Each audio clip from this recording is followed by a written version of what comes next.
Hello everyone, সেদিন গেছিলাম আমরা মাম্মামের একটু শপিং করতে বাজার কলকাতা। মাম্মামের অন্নপ্রাশনের জন্যই অবশ্য গেছিলাম একটু মাম্মামেরই শপিং করতে। গিয়েই দেখো ওর বাবা একটা ওর জন্য টুপি পছন্দ করে নিল। তারপর আমার এই গ্রিন কালারের ড্রেসটা তো খুবই পছন্দ হয়েছে, তোমরাই বলো কেমন লাগছে। আমার তো বেশ ভালোই লাগছে দেখতে। তারপর চলে গেলাম প্যান্টের কালেকশনে। প্যান্টগুলো বেশ ভালোই ছিল, অফারে দিচ্ছিল, বেশ কমের মধ্যে বেশ ভালো। নিয়ে নিলাম দুখানা প্যান্ট। মায়ের দেখলাম এই জামাটা নাকি খুব পছন্দ হয়েছে, তো মায়ের পছন্দ হয়েছে বলে বললাম ঠিক আছে নিয়ে নাও।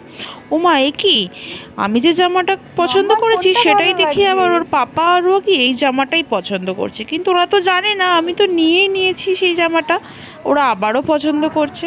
তারপর অন্য কিছু মাম্মামের কটা ড্রেস দেখছিলাম যেগুলো ক্যাজুয়ালি সকালবেলা পরানোর মতো। যা গরম পড়েছে, এই সময় একটু হালকা ফুলকা না পরালে মেয়েটার খুব গরম হবে, তাই জন্য দেখছিলাম। তাতে দেখলাম আমার এই ড্রেসটা কিন্তু খুব ভালো লাগছে, তোমরাই দেখো। ব্যাস, আজকের মতন এইটুকুই শপিং। টাটা।